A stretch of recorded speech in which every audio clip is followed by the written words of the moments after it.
প্রশ্ন করেছেন শায়খ নোমান আলী খান কেমন, যদি ওনার সমস্যাটি নির্দিষ্টভাবে বলতেন তাহলে ভালো হয়। দেখুন, প্রথমত নোমান আলী খান আমরা সাধারণত নাম ধরে বলা অভ্যস্ত না, তবে বলতেছি নোমান আলী খান একজন মোটিভেশনাল স্পিকার, এতে কোনো সন্দেহ নেই। তার বক্তব্য শুনে পাশ্চাত্য বা বিভিন্ন দেশের মানুষ বিভিন্নভাবে পরিবর্তিত হচ্ছে, অনেকে এসে বলে থাকেন। কিন্তু দুর্ভাগ্য হচ্ছে একটাই, যে সমস্ত বক্তার কোনো বিকল্প আমরা পাশ্চাত্যে দেখতে পাই না। এই বিকল্পগুলো ভালো করে বা তাদেরও আবার বিভিন্ন সমস্যা আমরা দেখতে পাই। তো যিনি যেহেতু ইংরেজি বক্তা, তো ইংরেজি যারা জানে বা তারা ইংরেজি ভাষা বুঝে, তাদের জন্য এদের উপর নির্ভর করছে, আর কিছু পাচ্ছে না, তখন তাদের হয়তো একটা ওজোর থাকতে পারে। আপনি আমি যারা ভিন্ন ভাষার লোক পাচ্ছি, আমাদের কাছে ডক্টর মঞ্জুরুল ইলাহির মতো লোক আছেন যিনি স্পষ্টভাবে সব কিছু বুঝিয়ে দিতে পারেন। নোমান আলী খানের চেয়ে ভালো ইংরেজি বলতে পারবেন ইনশাআল্লাহ, এরকম ব্যক্তি আমাদের মধ্যে আছেন। তার স্পিচ আছে, আপনি দেখতে পান। আমাদের মধ্যে মাশায়েখদের অনুবাদ করা গ্রন্থ আছে আলহামদুলিল্লাহ। আমাদের মধ্যে এরকম মানুষগুলো যারা আছে, তাদের থেকে আপনি বক্তৃতা নিতে পারেন। আপনি কেন ওনার বক্তৃতা নেবেন? অনেকেই এরকম প্রশ্ন আমাকে করে থাকেন। আরেকদিন আমাকে এরকম প্রশ্ন করেছিলেন আমাকে নিয়ে, আহমদ মুসা জিবরিল নিয়ে। আমরা এদের কখন দ্বারস্থ হবো? যখন আমাদের হাতের কাছে কোনো আলেম দেখতে পাবো না, আমরা বিপদে আছি, কিছুই জানি না, তখন আমরা একজন নিচ্ছি। যখন আমাদের কাছে সব আছে, তখন এই বিতর্কিত ব্যক্তিদের কাছে কেন যাব? বিতর্কিত ব্যক্তিগুলি কি সমস্যা আমি আপনাকে বলি। কেউ আছে খারেজি টাইপের, কেউ আছে এমন যে তারা দিন সম্পর্কে এখনো দিনকে তারা মনে করেছে কিছু আবেগপূর্ণ কথার মধ্যে সীমাবদ্ধ। তারা বিভিন্ন রকমের এমন এমন গল্প দিবে যে গল্প কখনো শুদ্ধ না।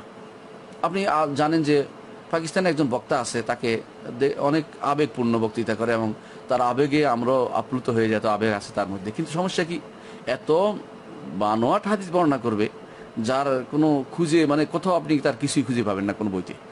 এমন এমন দুর্বল হাদিস বর্ণনা করবে যা কোথাও কোনো হাদিস হিসেবে আসলে আলেমরা বর্ণনা করা জায়েজ মনে করেননি। তো এরকম বক্তাও আমরা দেখতে পাই। এই জাতীয় আপনি যার কথা বলেছেন, ওনার একটা বড় সমস্যা হচ্ছে উনি তো আকীদার ব্যাপারটা গুরুত্বই দেন না, অথচ ইসলামের মূল হচ্ছে, ইসলাম হচ্ছে আকীদা। আকীদা করার পরেই হচ্ছে শরিয়া। আকীদা যে ব্যক্তি জানবে না, সে ব্যক্তি শরিয়া কিভাবে জানবে?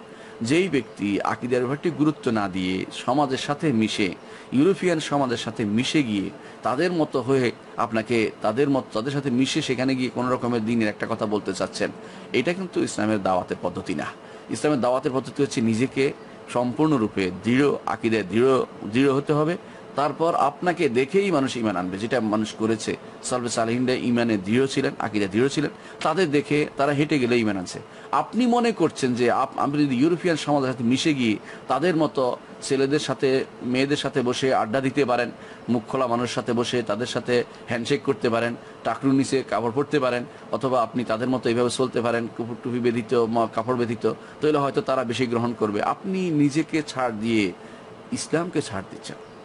আপনি নিজেকে ছাড় দিয়ে ইসলামকে ছাড় দিচ্ছেন। ইসলামের এক বিন্দু ছাড় দেওয়ার কোনো সুযোগ নেই। আপনি যদি নফল কাজ পরিত্যাগ করেন, একটা কথা ছিল, কিন্তু হারামের মোরতাকিব হতে পারেন না। হ্যাঁ, আপনি কখনো কখনো কোনো নফল কাজ ছাড়তে পারেন বিশেষ কারণে, যে এখানে এরা বুঝে না, কিন্তু আপনি শিরক এবং কুফরির ব্যাপারে কোনো ছাড় দিতে পারেন না। রাসূলুল্লাহ সাল্লাল্লাহু আলাইহি সাল্লাম তিনি কাবা ভাঙেননি। কেন? যে বলেছেন, আয়েশা, যদি তোমার কওম মুসলিম না হতো, অর্থাৎ এই কিছুদিন আগে শিরকের মধ্যে ছিল, এরকম না হতো, আমি কাবা ভেঙে নতুন করে কাবা ইব্রাহিম আলাইহিস সালামের কায়দার উপরে নির্মাণ করতাম। কিন্তু তিনি রেখে দিয়েছেন সেটাই, কারণ এটার দ্বারা ক্ষতির তেমন কিছু নেই। কাবার তোয়াফ হবে, এর বাইরে দিয়ে তোয়াফ হচ্ছে একটুকুই। এর মধ্যে একটা উপকারও হয়েছে আলহামদুলিল্লাহ। মানুষ যারা কাবার ভিতরে ঢুকতে পারে না, তারা হাতিমে ঢুকলে, ভাঙ্গা অংশে ঢুকলে, তারা কাবার ভিতরে ঢুকার মতো তারা নিজেদেরকে অনুভব করতে পারবে। রাসূলুল্লাহ সাল্লাল্লাহু আলাইহি ওয়াসাল্লাম একবার আয়েশা রাদিয়াল্লাহু আনহাকে বলেছেন, আয়েশা রাদিয়াল্লাহু যখন বললেন, ইয়া রাসূলুল্লাহ, আমি কাবার ভিতরে সালাত আদায় করতে চাই, রসুল তাকে হাতিমের ভিতরে নিয়ে গিয়ে বললেন যে এখানে পড়ো, এখানে পড়লে কাবার ভিতরে সালাত আদায় করা হয়ে যাবে। শিখিয়ে দিলেন যে এখানে পড়লে হবে। এটার মধ্যে হ্যাকমত রয়েছে আলহামদুলিল্লাহ। রাসূলুল্লাহ সাল্লাল্লাহু আলাইহি ওয়াসাল্লাম যদিও চেয়েছেন যে এটা একটা নফল কাজ হতো, যদি সুন্দরভাবে বানানো হতো, যদি ইব্রাহিম আলাইহিস সালাতু ওয়াস সালামের কায়দা তার এই যে ভিত্তির উপর প্রতিষ্ঠা করা, তাহলে আরো সুন্দর হতো। কিন্তু সেটা তিনি করেননি। কেন? যে এই নফল কাজ করতে গেলে মানুষের অন্তরে আরো বিভ্রান্তি তৈরি হবে। সুতরাং আমাদের যারা দাঁড়িয়ে আছে তাদের উচিত এই বিষয়গুলো দেখাও, যে দেশে যেই সুন্নতটি এত বেশি প্রসারিত নয়, এবং যেটা না হলে ইসলামেরও কোনো ক্ষতি হবে না, বরং এটা বেশিরভাগই হচ্ছে যেটাকে বলা হয় তানাউর ফিল ইখতিলাফ, মতভেদ যেখানে যেমন ইখতিলাফের মধ্যে তানাউর যেটাকে বলা হয় বা বৈচিত্র্যময় মতভেদ, সেখানে আপনি বাড়াবাড়ি করবেন না, আমি বাড়াবাড়ি করি না, এতে কোনো সমস্যা নেই।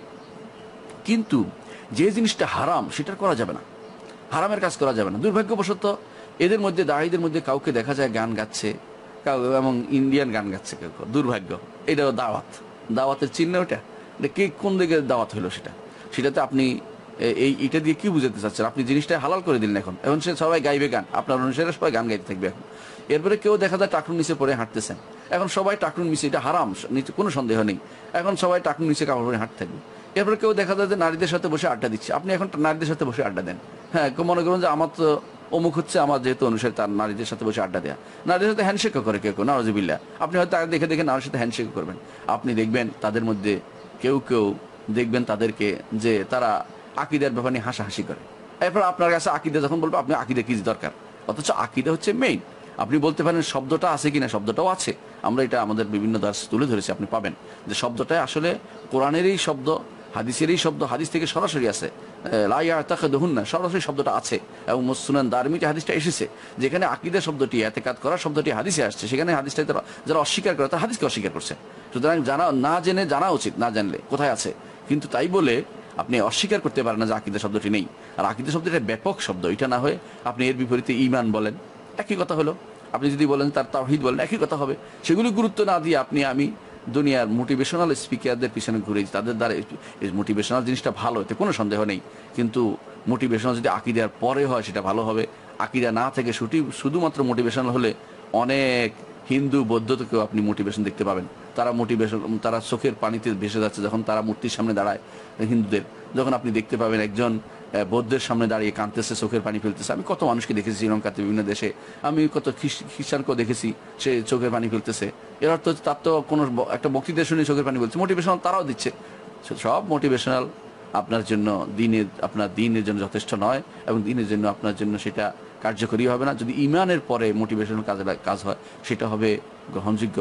আমি বলেছিলাম যে পাকিস্তানের একজন ভালো বক্তা, কিন্তু তার মোটিভেশন আছে, কিন্তু এই মেহনতের আছে, অনেক কষ্ট করছেন, কিন্তু এই দুর্বল হাদিস আর বানোয়াট বর্ণনা দিয়ে যে তিনি যেভাবে বর্ণনা করেন সেগুলো কিন্তু মোটিভেশনাল চলে, কিন্তু এগুলোর একটা খারাপ দিক রয়েছে।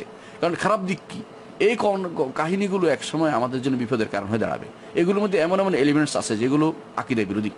আকিদা বিরোধী এলিমেন্টসগুলো আমাদের জন্য বিরাট বিপদ হয়। পরবর্তীতে কেউ জিজ্ঞাসা করে অমুকে এটা বলেছে, আপনি কি বলেন? এখন আমি না ওনার বিরুদ্ধে বলতে পারছি, না ওটাকে খণ্ডাইতে পারছি, এখন আমাকে বলতেই হচ্ছে যে এটা সেটা কুফুরি বা শিরকি সরাসরি কথা বলতে হচ্ছে। তখন বলে যে আপনি মানুষকে কাফের বানাচ্ছেন। আরে আমি তো কাউকে কাফের বানাইনি।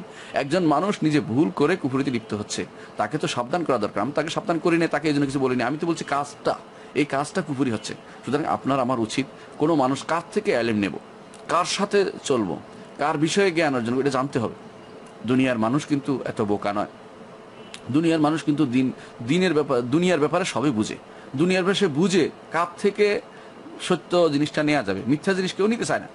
কেউ যদি বলে যে আমি মাছ কিনবো বাজারে, সে এমন লোকের থেকে কিনে না যে পচা মাছ বেচে, তা ভালো মানুষের কাছে যায় যে আমার এই ভালো মাছ দিবে, তার কাছে যায়, বিশ্বস্ত মানুষটার কাছে যায়। আপনি বিশ্বস্ত মানুষ খুঁজেন, পেয়ে যাবেন। আপনি সে হাসি হেসে কথা বললেই আপনি তার থেকে নিতে পারবেন না। সে আপনাকে সুন্দর কথা সারাক্ষণ পা জুয়ে সালাম করে, অথবা নাউজুবিল্লাহ, এটা তো না জায়েজই না, তারপরেও অথবা আপনাকে দেখলেই তিনি এগিয়ে আসে, দৌড়াতে থাকে, এটা দেখলেই আপনি খুশি হয়ে যাবেন না।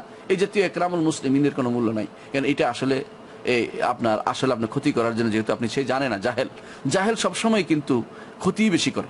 এই জন্য আলেমের পথে থাকবেন, আলেমদের অনুসরণ করবেন, যারা দিন জানে। আমাদের ডক্টর মঞ্জুর ইলাহি আছে, ডক্টর সাইফুল্লাহ আছে, ওনাদের মতো লোকদের যারা দিন সম্পর্কে বাংলা ভাষাভাষী, তাদের থেকে আপনি নিতে পারেন। যদি আপনি আরবি ভাষাভাষী নেন, আমাদের মাশায়েখদের মধ্যে শেখ সুলাইমান সেলিমুল্লাহ রাহাইলি আছেন, শেখ সালেহ আল ফাউজান আছেন, তাদের থেকে নেন। আর যদি কোনো বলেন আমি এই দেশীয় যারা উর্দু ভাষাভাষী আলেমদের থেকে নিতে পারেন। আলহামদুলিল্লাহ, আবু জায়েদ জামিরের কথা নিতে পারেন, অনুরূপভাবে শেখ জুবাইর আলী জাহির কথা নিতে পারেন। আলহামদুলিল্লাহ, এদের খেদামত আছে, এরা দিন বুঝে এবং সেটাকে আলোচনা করেছে। হ্যাঁ, আপনি সব মাসালা একমত হতে হবে জরুরি না। আপনি যখন দেখবেন যে এই মাসালাতে ছাড় আছে, অর্থাৎ নফল মাসালা, সেই ছাড় দিবেন। আর যেখানে দেখবেন যে এটা সহি আকিদার, এটা নিতেই হবে, সেখানে কোনো রকমের ছাড় দেওয়া যাবে না। নফল ছাড়া আপনি ফরজিয়াতে কোনো ছাড় দেওয়া যাবে না। এবং হারামের জায়গাতে কোনো ছাড় দেওয়া যাবে না, শিরক এবং কুফরি জায়গাতে কোনো ছাড় দেওয়া যাবে না, তাওহীদ জায়গাতে কোনো ছাড় দেওয়া যাবে না। এই ব্যাপারগুলোতে গুরুত্বের সাথে আমাদেরকে নিতে হবে। এখানে সাময়িকভাবে আমরা এই নীতি অবলম্বন করা, যেটা পাশ্চাত্যের এই দায়ীরা করে থাকেন, তা থেকে দূরে থাকবো। সাময়িক নীতি কি, যে এখন তাদের সাথে এইভাবে চলি, হয়তো তারা এবার ফিরে আসবে না, তারা বরং আপনাকে নিয়ে যাবে ওই জায়গায়। মনে রাখবেন, পাশ্চাত্যে যারা দায়ী তাদের বেশিরভাগই সমস্যা এটা। তারা মনে করে এইভাবে চললে বোধ হয় এরা ইসলাম গ্রহণ করবে, আমার দিকে ফিরে আসবে। বেশিরভাগ সময় তার উল্টোটাই হয়। আপনি ধীরে ধীরে আপনার অনেক মাবদা থেকে দূরে সরে যাবেন, এটাই আমরা দেখি। অনেক নীতি থেকে আপনি দূরে সরে থাকবেন, এটাই আমরা দেখতে পাই। এবং দেখতে পাই একজন বিখ্যাত আমেরিকান বক্তা, যিনি একসময় ভালো দাওয়াত দিতেন, ধীরে ধীরে তিনি সুবহানাল্লাহ আলেমে দ্বীনদের বিরোধিতা করতে আরম্ভ করেছেন। বিখ্যাত একজন কাদি নামে শেষে আছে, তিনি শেষে দেখলাম, আমি নাম ধরে চাচ্ছি না, সেজন্য বলছি, প্রথম তিনি যে দাওয়াতের কাজগুলো করতেন অনেকের কাছে পছন্দনীয় ছিল। ধীরে ধীরে তিনি এমন এমন মতামত ব্যক্ত করতে আরম্ভ করলেন, কারণ যেই পরিবেশে থাকে মানুষ সেই পরিবেশ দ্বারা প্রভাবিত হয়ে পড়ে। এই জন্য আপনি সেই পরিবেশে গিয়ে তারা যে জিনিসটা দিচ্ছেন সেই পরিবেশে হয়তো তার জন্য কোনো ওজোরের কারণে হয়তো বলছে, আপনার কি ওজোর? আপনি মুসলিম দেশে থাকেন, মুসলিমদের থেকে নেওয়ার সুযোগ আছে আপনার, আপনি কি হিসাবে সেখানে এগুলি তাদের থেকে নিচ্ছেন? যারাই এরকম দিগ্ভ্রান্ত বা যাদের মধ্যে সমস্যা আছে তাদের থেকে দূরে থাকার কথা বলবো। আমরা অনেকেই আমরা রাগারাগি করবেন যে আমি কাউকে ঘৃণা করছি, কাউকে অহংকার করছি, কারোর সাথে হিংসা করছি বা বিদ্বেষ করছি। বিশ্বাস করেন, আল্লাহকে সাক্ষী রেখে বলছি, আমি ওনার বিরুদ্ধে যাচ্ছি না। উনি যদি আজও যদি কোনো ফিরে আসে দিনের দিকে, কাল থেকে আমি ওনার পক্ষে বলবো। কিন্তু উনি যে সমস্ত কাজগুলি করেন ওনারা, সেগুলি আসলেই গ্রহণযোগ্য না। সেগুলো ছাড় দিয়ে ইসলাম কখনো প্রতিষ্ঠা হয়নি। ইসলামের মৌলিক জায়গায় কোনো ছাড় দেওয়া যায় না। আপনি নফল কাজ না করতে পারেন, কোনো নফল আমল না করতে পারেন, সেটাতে আমি বাধ্য করবো না। তিনি যদি কোনো বলে যে আমি তারাবির নামাজ 5 রাকাত, আমি 4 রাকাত পড়বো, আমি তাও বাধা দিব না, কারণ যা পড়ে না পড়লে তো গুনাহ হবে না। হ্যাঁ, ভালো কাজ, কিন্তু এটা নয়। কিন্তু কেউ যদি কোনো টাকরুর নিচে কাগজ পড়ে, মেয়েদের সাথে হ্যান্ডশেক করে, মেয়েদের সাথে একান্তে বসে গল্প করে, আড্ডা দেয় এবং এটাকে ইসলামের রূপ দিতে চেষ্টা করে, আধুনিক ইসলাম নাম দেয়, লিবারাল নাম দেয়, এই জিনিসগুলো আসলে ইসলামের ভিতরে নেই। এগুলো যতই করবেন তত ইসলামকে আপনি অপমানিত করছেন, ইসলামকে অপূর্ণাঙ্গ মনে করছেন, এবং ইসলামের এই দাওয়াতি টেকনিক নাম দিয়ে ইসলামকে ডুবানোর চিন্তা ভাবনা আপনি করছেন। এটা করা যাবে না। নিজেকে নিজের মাবদায়ের উপরে, নিজের নীতির উপরে, নিজের আকিদের উপরে, নিজের শরীয়র বিধানের উপরে সম্পূর্ণভাবে রাখতে হবে।